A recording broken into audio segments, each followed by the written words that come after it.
So we're here. Oh yeah, this thing is so loud. Yeah, because one thing I noticed last week with the other, it was slightly up. Okay. Mr. Tim. Oh yeah. When you're ready. Well, okay, thanks very much. Trims and Talks. Today we've got Tim Cruickshank with us. I've known Tim for a few years now through our monthly meetings at Fade's Barbershop. So big shout out there to Andrew and Kevin. And Tim, introduce yourself. Hi, I'm Tim. I'm a Mind trustee. I'm a volunteer worker for Mind, and I'm a football referee, and I'm an all-round entertainer. So. Well, we've already been talking downstairs, and that's why we're late. Apologies to Lungani, because we were just talking about a whole range of different things. And just picking up on what you've just said there about your whole range of different things, I was interested in some of your stories about football, but also that bigger picture, which is that a way in which you're many different things. And we were talking about, you know, if you were born and bred in Britain as a black person, as a black man, and you were raised in the 70s there, you developed many different sides. And that can be both a strength, but it can be also it can actually wear you down as well. I mean, where were you brought up then, and with that sort of experience? I was brought up in southwest London in the 1970s. I was born in 63 and did my childhood in southwest London on the Alton estate. At the time it was the biggest estate in Europe, and I was one of very few black children at the time. So as a child you end up being a chameleon. You spend all week at school listening to Slade and Shawaddy Waddy, T-Rex. No, I like T-Rex, so don't be doing T-Rex down. And then in the evening you go home to your parents, and at the weekends you're surrounded by family, so you're listening to Decca and Trojan and Calypso. So you learn to develop and become a myriad of things. So for me, if you said to people, Tim Cruickshank, I know Tim, what's he like? You'll get a million different answers from a million different people, because I've had to develop a lot of things to be able to blend and to be able to function within whatever environment I've been in. Do you see that as something which is a strength, or do you see it, and I said earlier, something which can be quite wearing, and actually in some cases for some people and for some of us in our lives, it's worn us down nearly? I think of it as my superpower, because I think that you can pick me up and put me anywhere in any environment, and I will be able to blend, I will be able to function, I'll be able to manage. So I see it as a superpower. Yes, it can be tiring at times, and you have to develop a sense of resilience and strength to be able to cope and can manage that situation. But as I say, the variety of things that I've done and experienced in life has made me who and what I am now. I mean, I just still with that theme about, you mentioned about resilience, and it's as if, you know, I feel myself that actually throughout my life, and I'm born 1960, that you're having to put so much in to these many different sort of sense of self, and in different places you find yourself. But actually sometimes you can have life experiences where you just don't have that. You know, you just get worn down and you get hit, don't you? You know. And the weird thing is, like, I was asking somebody in the office, actually Casper spoke about this whole thing about, you know, the whole idea of us having to code switch in this part of the world. You're finding, I mean, we do this. I mean, you spoke about it earlier also, about the fact that when you went to buy something at the market, and somebody said to you, you know, I went to the market, and I go to the market, and it's a couple of African stores there, and I'm there. It's last Friday. It's nice and warm, hot day, and the woman looked at me because I was waiting, and she said to the person over there, the other person said, her best English, can you help the man over there and see what he wants? Really the best English. And when he sort of looked up and he knew what she wanted him to do something, she went, and you get him like that over there. And it was this, but into the way she would normally talk. And I was a bit sort of, a bit surprised that she perceived me in a particular way, which you could say that actually she perceived me as, I don't know, she didn't know me. Maybe the way I presented was like, I don't know, in her eyes, this is an English black man. Whatever that might mean. But that's what it could have been. And she did say to me, what do you want? And I said to her, I want chicken seasoning. And I was thinking, actually, I'm coming down here to do the, what you do. Got some family coming up. I've got to get me seasoning. I've got to do it the day before. And yet the woman's still seeing me as this Englishman. Yeah, but I mean, for me, actually, to you, Tim, you grew up in London, as you say. What was it like, at that time? I mean, I know Don's story is slightly different from Nottingham, because London has always been the hub in terms of where people went to when they came to this part of the world. Many of them went to the capital, which is understandable. What was it like, kind of growing up there as a young Tim? As a young kid, growing up was very white within my schooling and socialising environment, because, as I say, I think there was probably 3, if not 3, 4 black families around at the time where we were living. And so my schooling was very much surrounded with white friends and playing. That was what I knew. So the cultural stuff I got was from the weekends when we'd have a family get together. Every weekend we'd go somebody's house. Every weekend it would be somebody's house. So one weekend it might be our house, and we get 3 and 4 families over. Everyone comes, big cook up, everyone's talking. And that's a learning experience for me in my black side, that I haven't had all week, because all week I've been surrounded and all the trials and tribulations of a black child growing up in a wholly white environment. So it was a balancing act, is what I found. I think it's quite difficult for people to, in a sense, comprehend that actually back in the 70s, that even cities like London, although it had really large black communities, large parts of London were white. Yes. I remember going down to London and going to Dartford in about 1982, and actually it was all white. And things are very, very different now. Even in Sheffield, I came to Sheffield in 1989, and you went to places, all the estates, there would have been white estates. Black people, there were 1 or 2 black people live there, and that's what you would have, 1 or 2. So it's a very different world from that sense in terms of the cities, and therefore when you were growing up then lots of people would have had the experience Tim had. I had it to a degree. And that's how you then had to develop that sort of code switching, which Tim describes as a superpower. I think I think it's a lot of strength to it, but I also see it as quite wearing. For some people, it's very, it wears them down or wore them down, because it is hard work.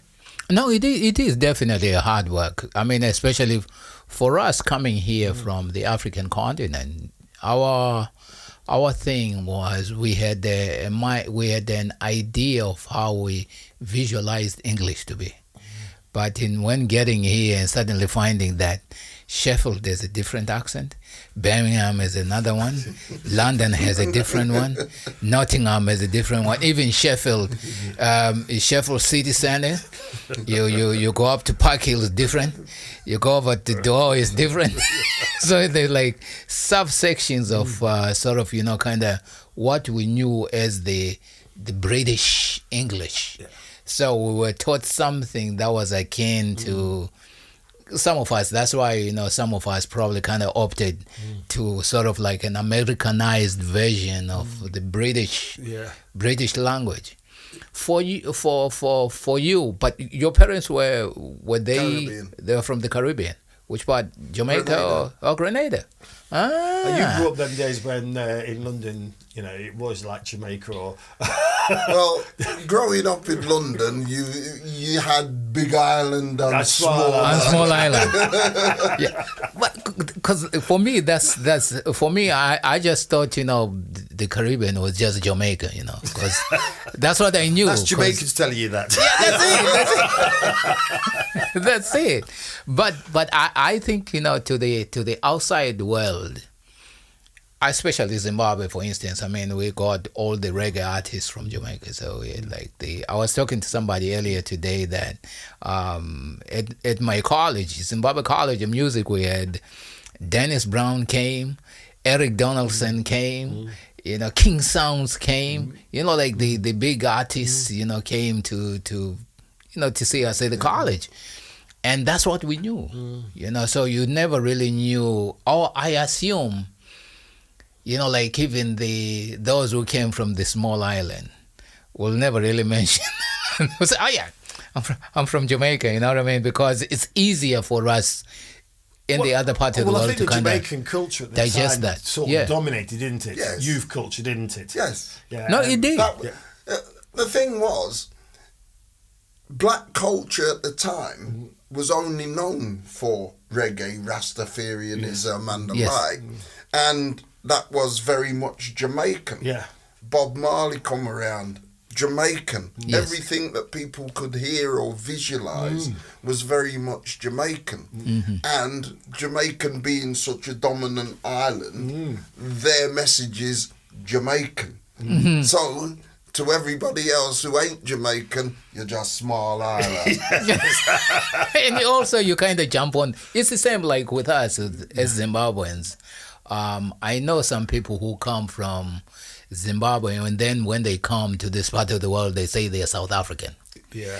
Because it's easier to just say I'm South African rather than to kind of suddenly get to the nuance of, which part, you know what I'm saying? Because it's in the south of Africa, but in essence, if you say you're South African, you shut down that conversation where they'll ask you, where exactly are you from? You know what I'm saying? And besides, if I mention that I'm Zimbabwean, suddenly people think, oh, Robert Mugabe. And then suddenly, you're having that uncomfortable conversation about exactly where you're from. And conversations about identity can sometimes go Yeah. down particular roads. But they're very important, and they're very important in the sense of who you see yourself there. Yeah. And I'm just going back to the idea you said before, Tim, about resilience. And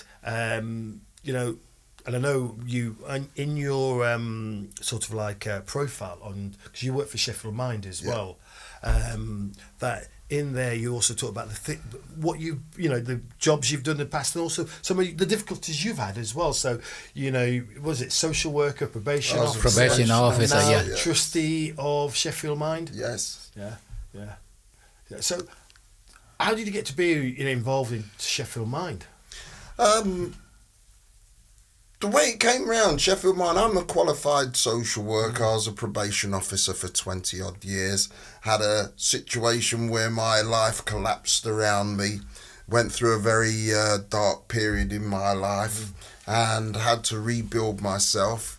And when I got back on the road to recovery and wanted to get back into employment, get back into resetting my life, what I didn't want to do was go back into the public sector because the job that we got taught to do didn't exist anymore.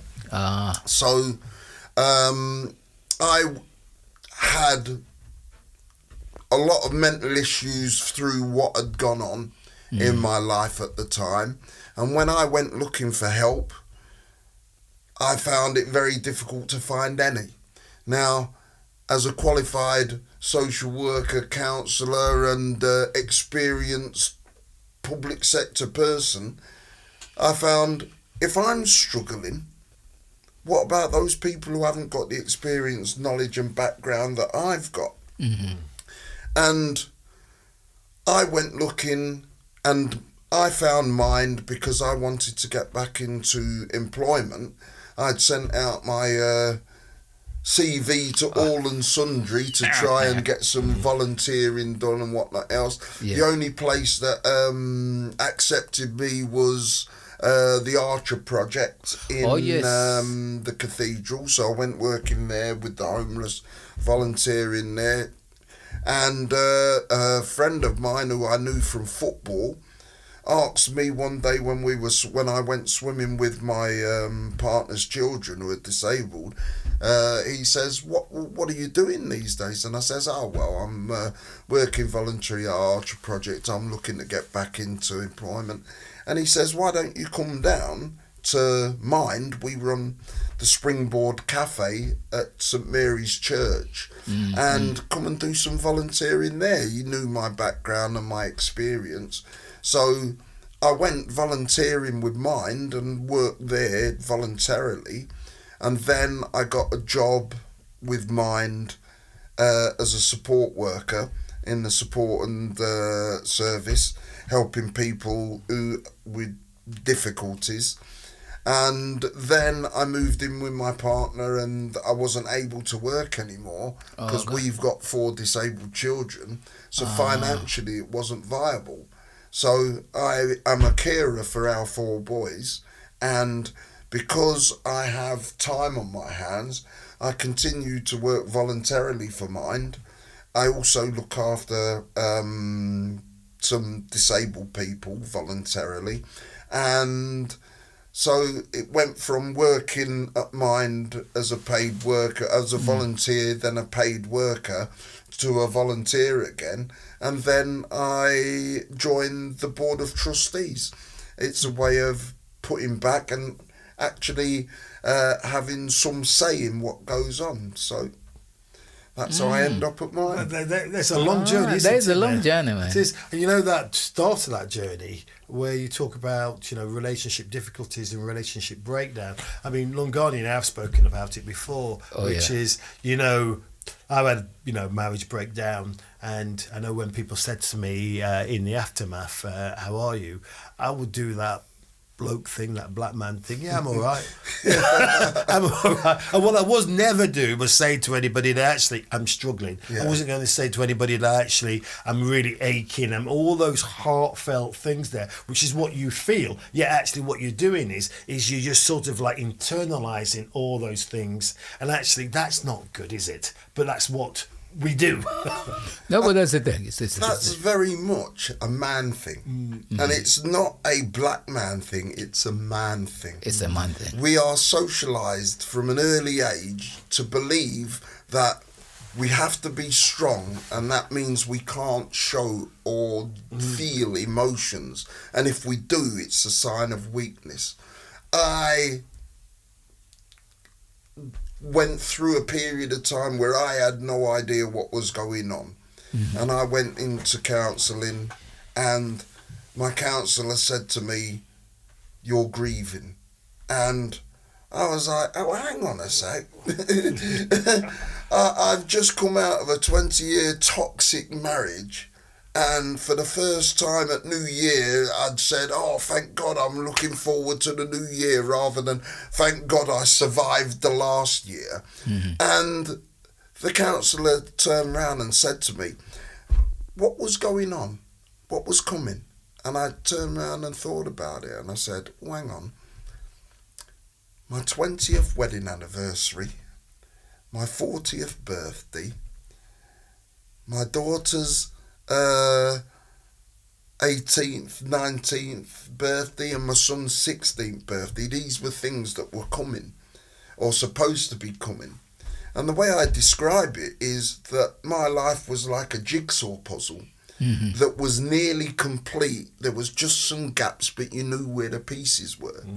And somebody came along and took the box and scraped the jigsaw into the box, give it a good old shake up, give me back the box, and then took away the lid. And my counsellor said to me, you don't need a lid. You've got all the pieces. Paint your own picture. And that was the start of my recovery.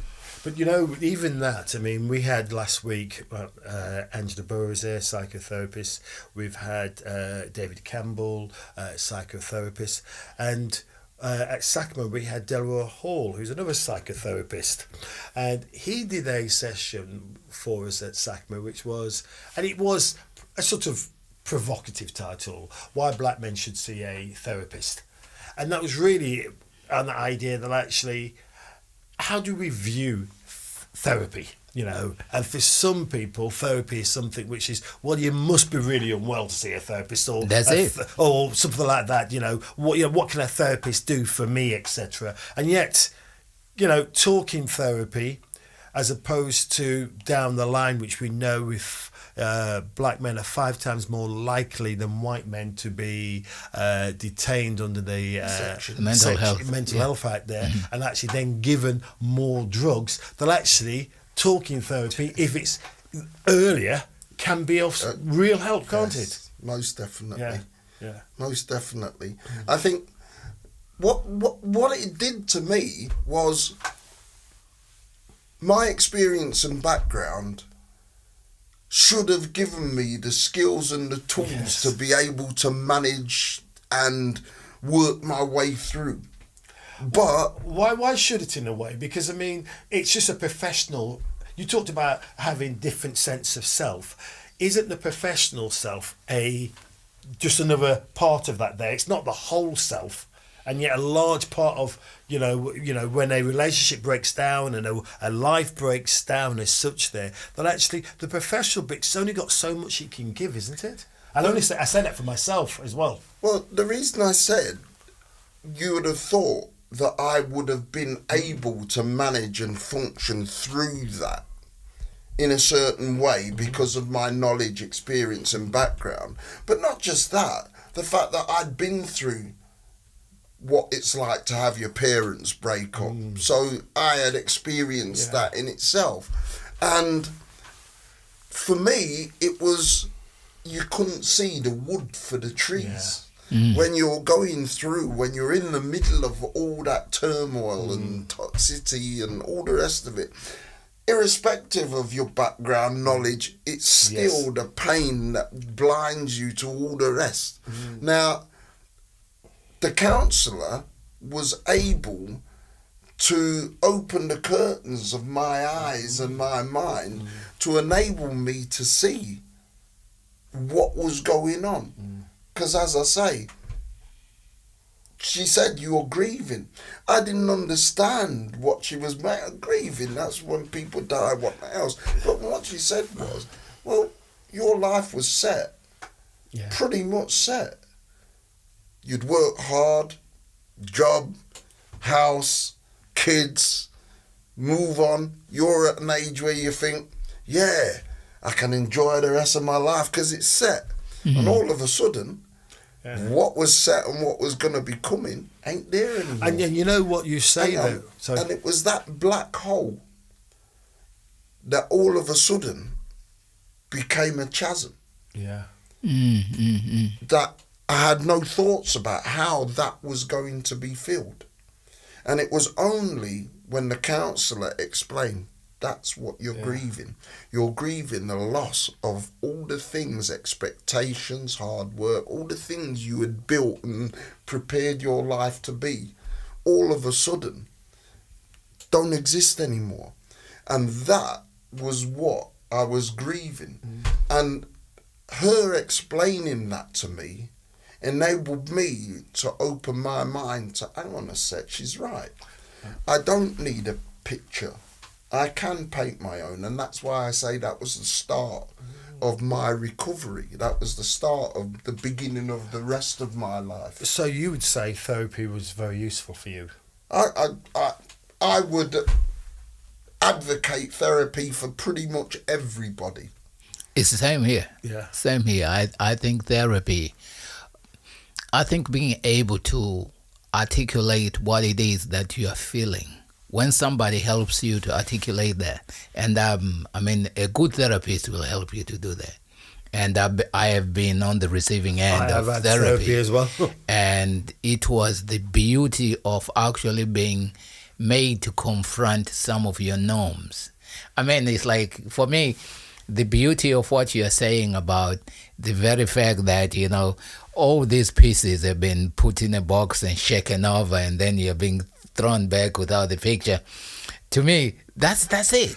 It's like, because it's a crisis. Yeah. When we are put in a position where we are having to deal with a crisis, I mean, any change is a crisis, really. If we look at the it, change it which is is forced upon you. Yeah, but that's the thing.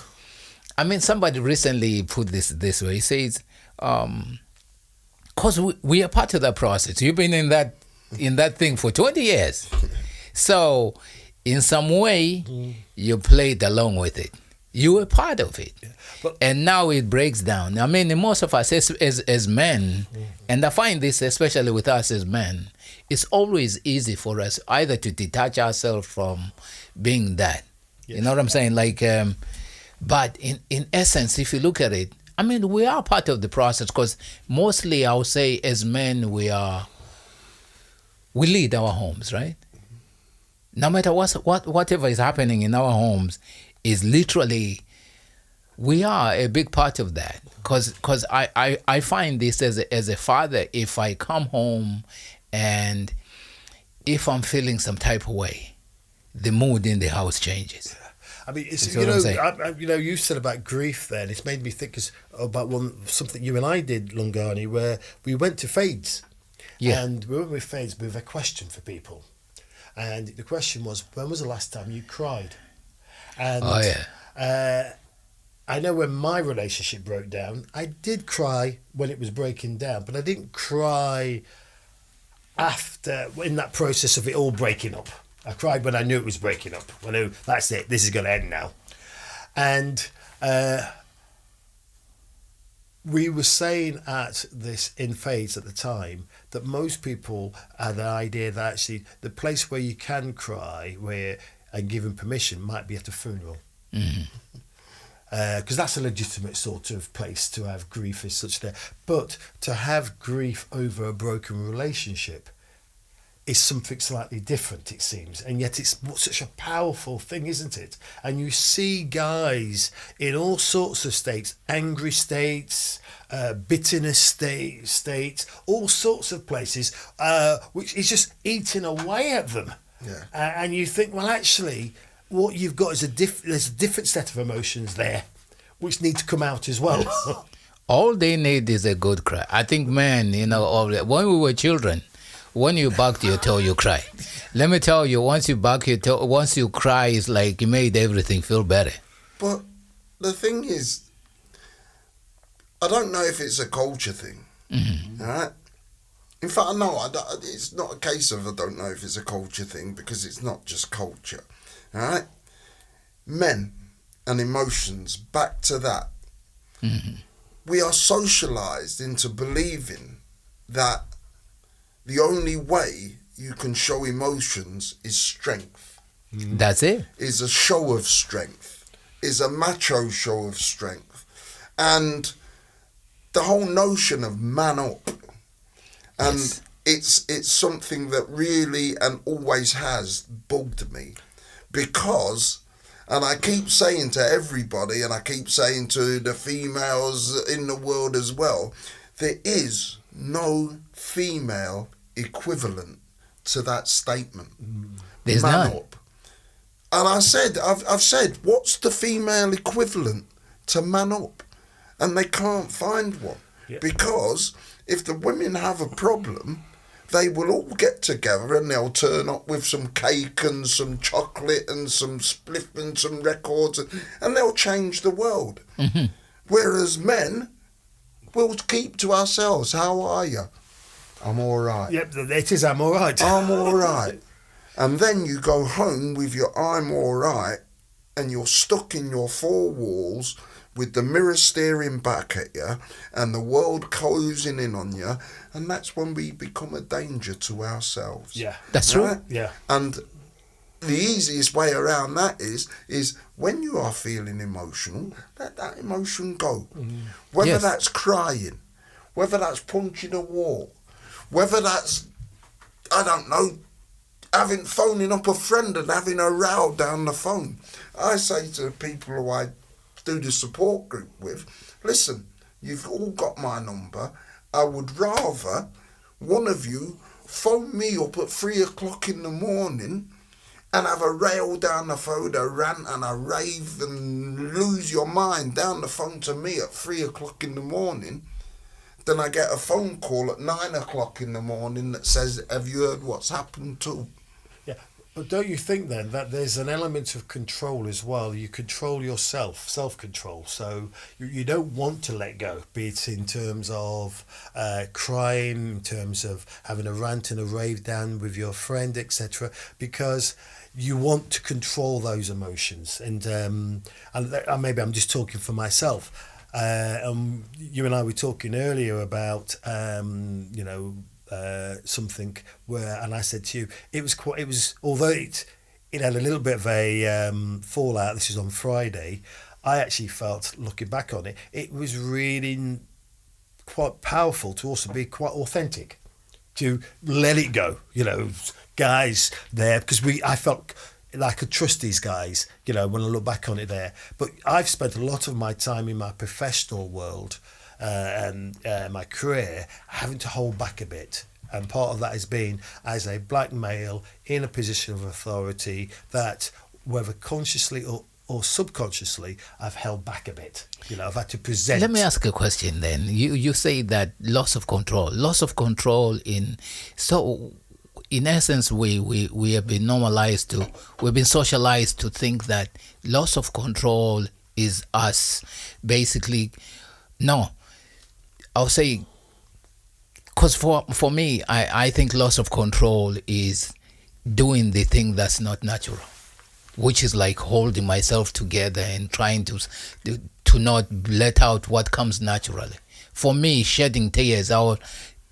As a kid, we cried at any 10 because it just is natural. Now we are in a part of we have grown. In our growth, we think that holding ourselves together is natural. Well, sorry. I have a problem with this whole notion of control. Yeah. Right? And the reason I have a problem, especially now in this modern era, where everybody bends over backwards to not upset somebody or to be PC and don't want anyone to get triggered. Mm-hmm. But what they'll do is they will control their responses and they'll control their emotions because they don't want the outcome to be detrimental to somebody else for whatever reason.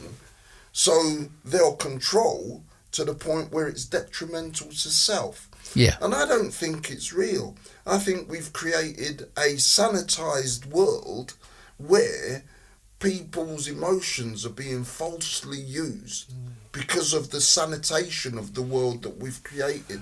The reason I'm saying that is sometimes things need to be said. I agree with you. No, it's true. Absolutely, It's true. absolutely. And sometimes those things which have to be said, they may not be well received by the other person. But that's the thing, the you way can't control say that. it is important, but there are some things because there's a truth and honesty there, isn't there? And actually, maybe by keeping control, you're not being true and honest. Yes. And actually, not being true and honest is actually detrimental to self as well. Okay, classic example. When it rains, someone will drown, but somebody's garden will be, some stuff will grow.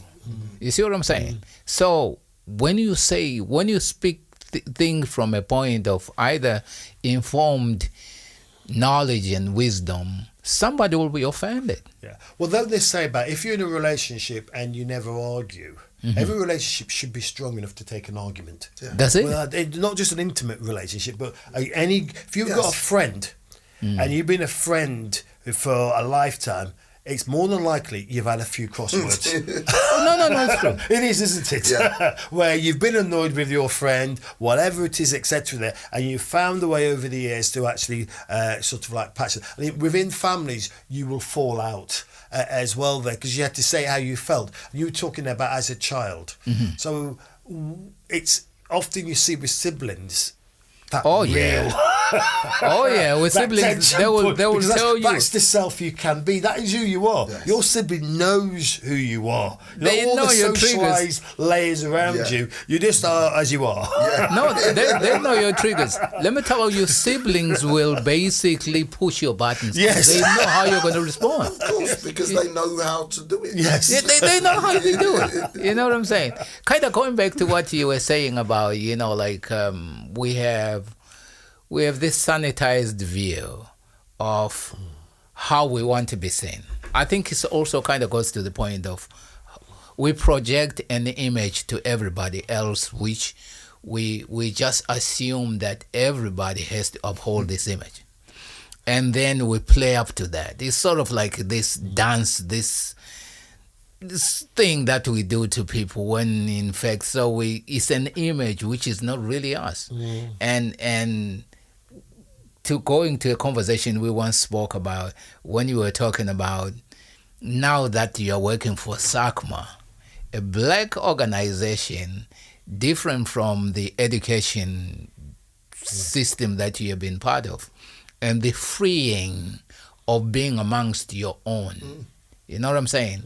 Now that you are serving your own, it's a different kind of mindset. It's a different kind of mindset, but at the same time as that, you still have your own sense of presenting self within that. That's But what it. you've taken out of it is that the race dimension isn't a part of Of that the thing. presentation. You're still That's it. presenting yourself Yeah, in but a that's way, it. but you're not. Race isn't the factor in it, and that's actually the thing which is quite liberating. But that's the Because thing. when you're in that other setting, when you're a minority, you always have race playing a part. Whether you like it or not. Yes. And I just wanted to kind of touch back to what because you came from probation, the probation service, and we know. I mean, like there's a lot of people who look like us in the prison complex or in that Criminal space justice in the system. criminal justice system. How have you navigated that space and still maintained yourself when you know that system basically consume many of us? Yeah. I think I've been fortunate, again, with my background and the journey that I've been on, that I was a 15-year-old scally, and there for the grace of God go I. I was fortunate enough to have a youth worker who supported me and represented me at court and stopped me going into young offenders. I could have been in a very different place now. So when my journey started, I wanted to be giving something back, and having done the training and gone the journey I have to become a probation officer, the fact is that when people listen to me, they don't go, oh, you don't know what you're talking about, it's just book learning and rah, rah, rah. Because there for the grace of God go I. I know I've been on as traumatic a journey as they have. The difference is I was fortunate enough at the right time to get the support that I needed to change the journey that I was on. And having been down that road, I can speak with knowledge to those people, and they go, they know what I'm talking about. They know I know what I'm talking about, rather than I've just been to college and got book learning. Oh yeah. So when is your book coming out? What book? He always asks this question. I think he's trying to angle to become a book publisher. No, no, it's not that. No, because this is the thing. Because my thing, and I mean, especially for you, Don, and now Tim, because you have a wealth of knowledge.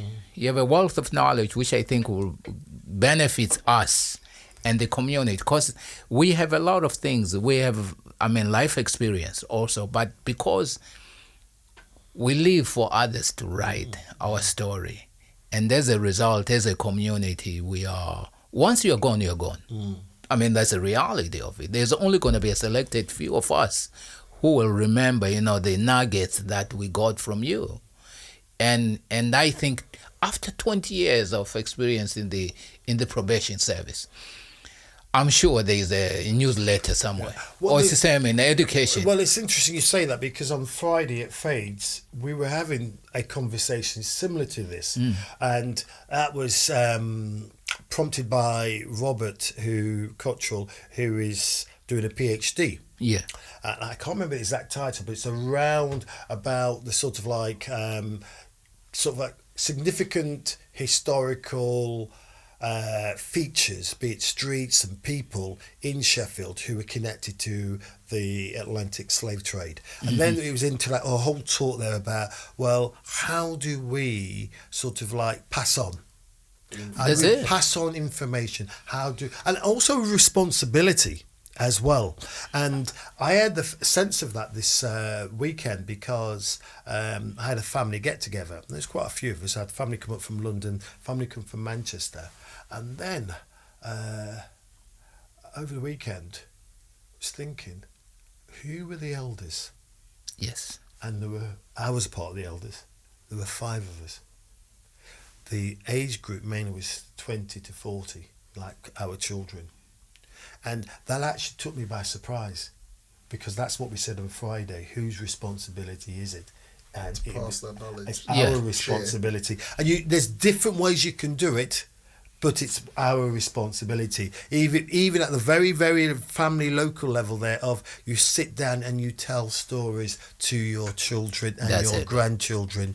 If you're someone there is a artist, you do some artistic work. Yeah. If you're a media person, and you can do a sort of like the Children of the Windrush, and you do a 1-to-1 talking head sort of thing. You find a way you can, but I think otherwise it will go. You and I, when we were talking about the 70s, I can picture that time, because it's the same life I had as well there. And, unless you tell your children and your grandchildren, it will be lost. It was interesting when you say you had a look around, you had family gathering, and you had a look around and you said, who are the elders? Yeah. Yes. Because I found, we sort of talked about this at Fades lots of times. Our generation, the first generation born over here, the first generation of young kids whose parents were from Windrush and that, our generation refused to get old. We refuse to feel that we're old. Yes. Because every year, it's when we were young, 40s were old. Yeah. 30s was nearly old, but 40s was really old, and 50s were grandparents. Yeah. 50s were, Our generation refused to get old. We still dress up, we still go out to drink, we still go out to dance, and we refuse to accept that we are old. Our body keeps reminding us when your knees and your ankles start going. And your lower back. every movement has a noise. But we've now, and when we were talking at the barber shop, when we were saying, nowadays, we only see each other when we go to funerals. Yes. And we've now started understanding what grief is like. Because when we were young and we were children, our parents went home to grieve because their parents were dying, and they were dying back home. Absolutely. And all of a sudden, we're now having to understand what grief really is, because our generation is starting to drop. Yeah. And we now, oh Lord, because grief is real for us. Yeah. Grief was removed from us. Yes. My parents are grieving, but they've gone back home to grieve with their family. That's really true. That is, because my I never knew my grandparents, all 4 of them, because my parents came over. And old people, when we were growing up, were your parents. Yeah, I remember going down to work in London in 1978 as an 18-year-old and seeing grey-haired black men for the first time. Because my dad then was about late 40s. So that was the oldest black man I knew, was late 40s as an 18-year-old. And he told me that when his dad died in about the early 60s, he couldn't afford to go back home. He didn't even entertain the idea that he could go back home. Got a telegram saying that dad's dead. And he said he went out and bought himself a bottle of Stone's ginger wine. And he sat on the step and he drank the wine. And In his cried, grief, and he cried, yeah.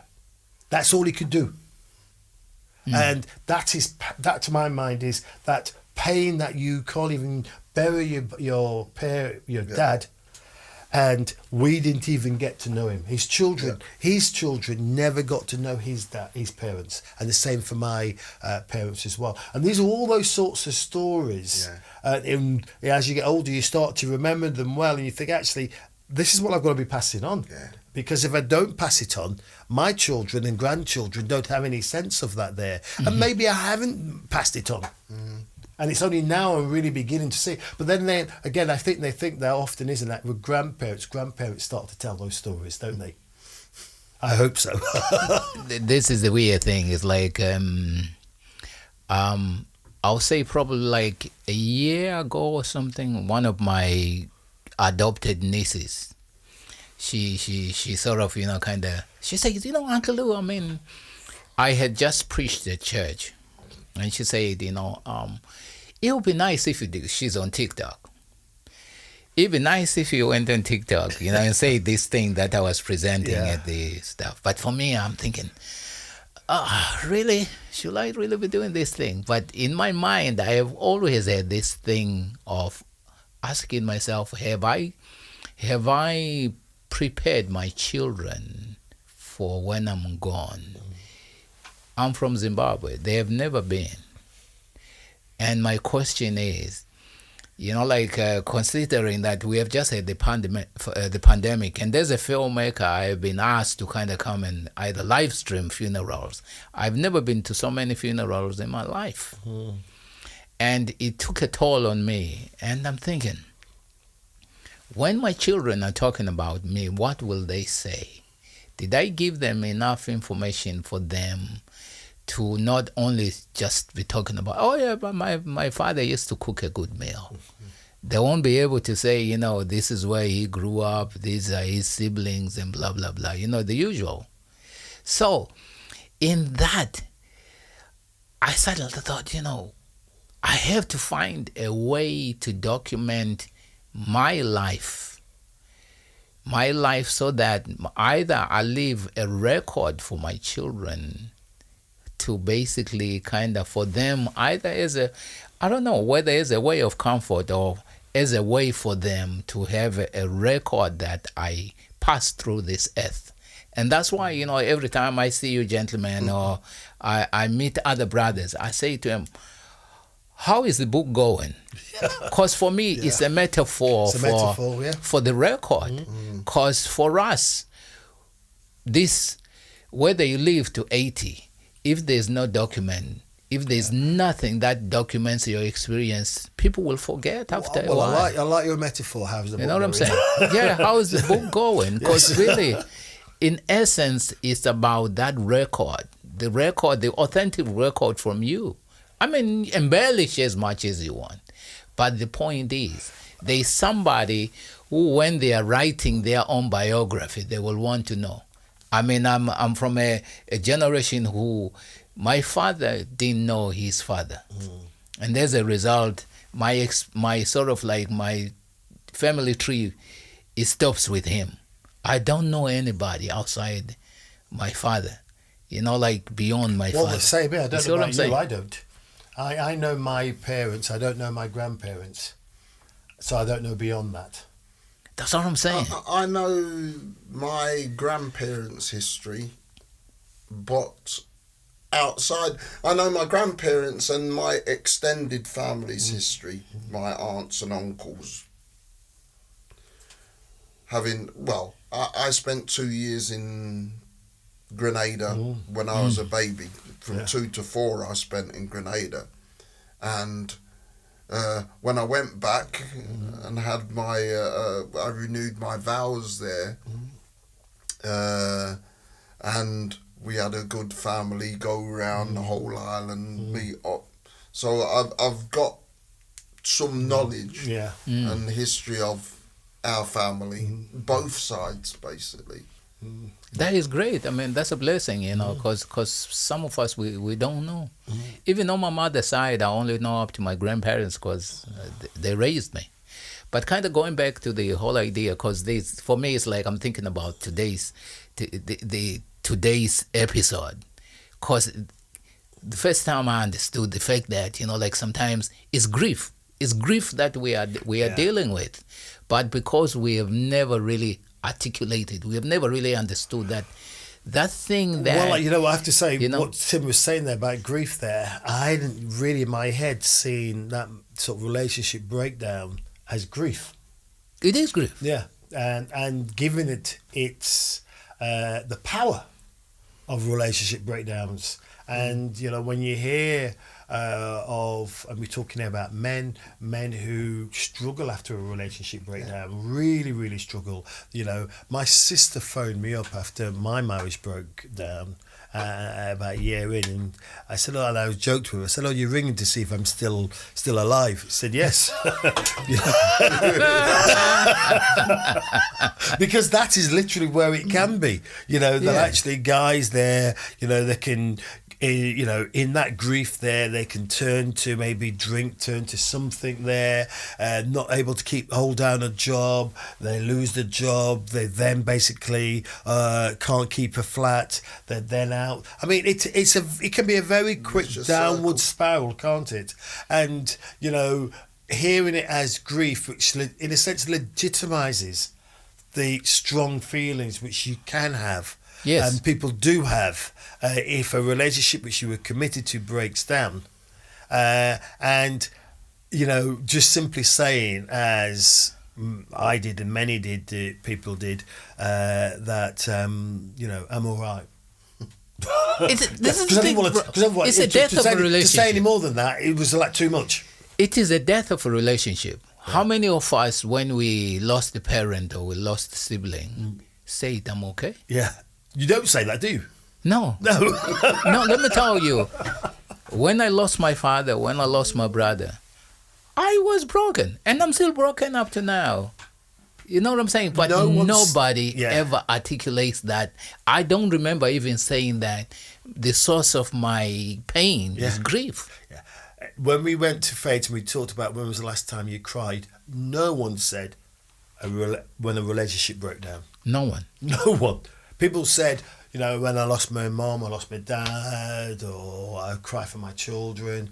No one said when my relationship broke down. No one. It's quite an insight. I'll tell you why that may be. Because when your relationship breaks down, at first you don't cry.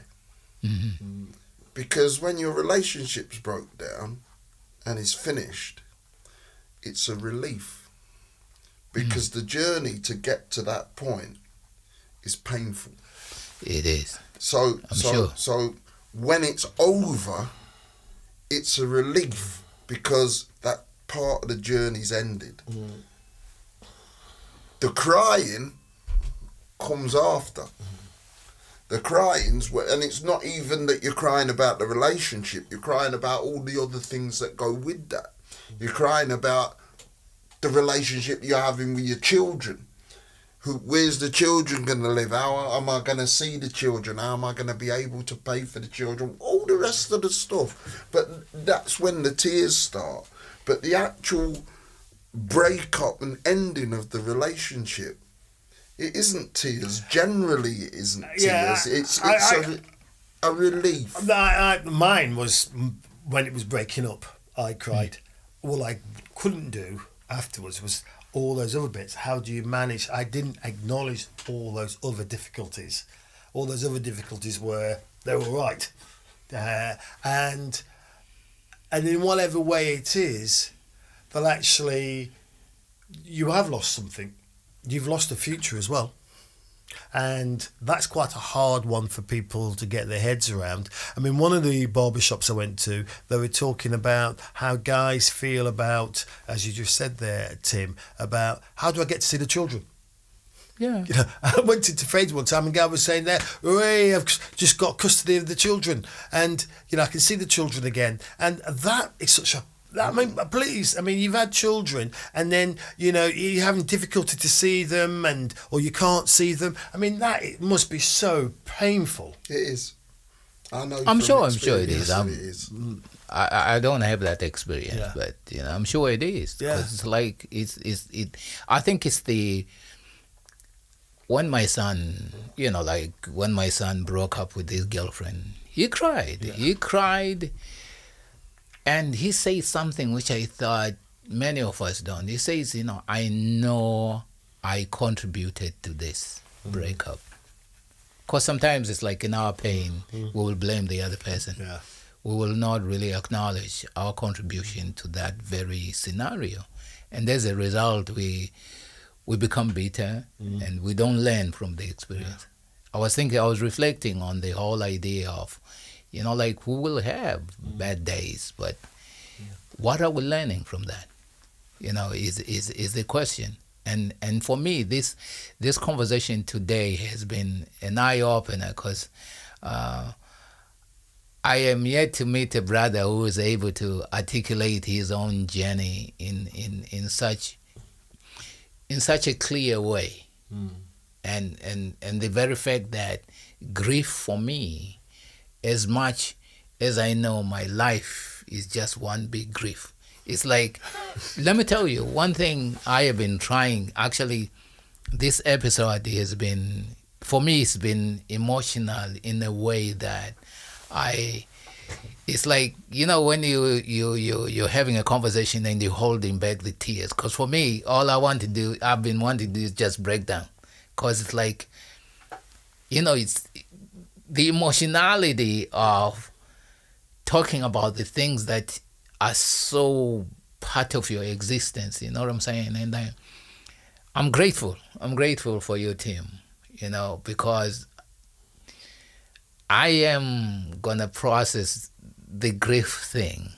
I'm gonna process the grief thing and find someone who can help me to articulate that, you know, through my process. Because I am yet to find somebody who can help me to, you know, kind of look at the loss, you know, like sometimes we just get on. We don't process it. We just get on.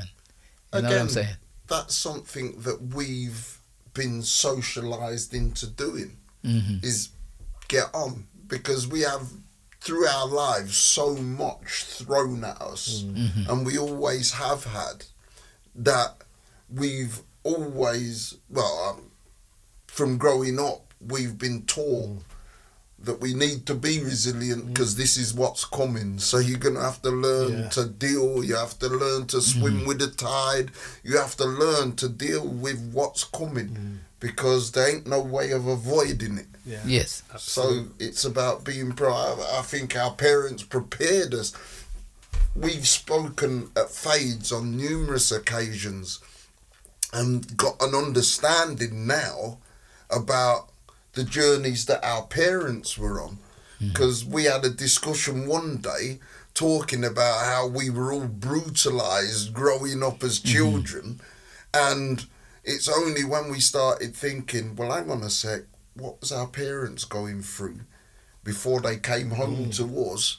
And it's only then when we had that conversation that I had a far better understanding of my upbringing than I had before. Absolutely. Because it was shared knowledge of, hang on a sec, somebody says, think about what your parents have gone through when they're at work and what they have to put up with and they get home and there's not enough food on and the heat, do we eat or do we heat the room or all that kind of stuff, and children are moaning and fighting and whatnot.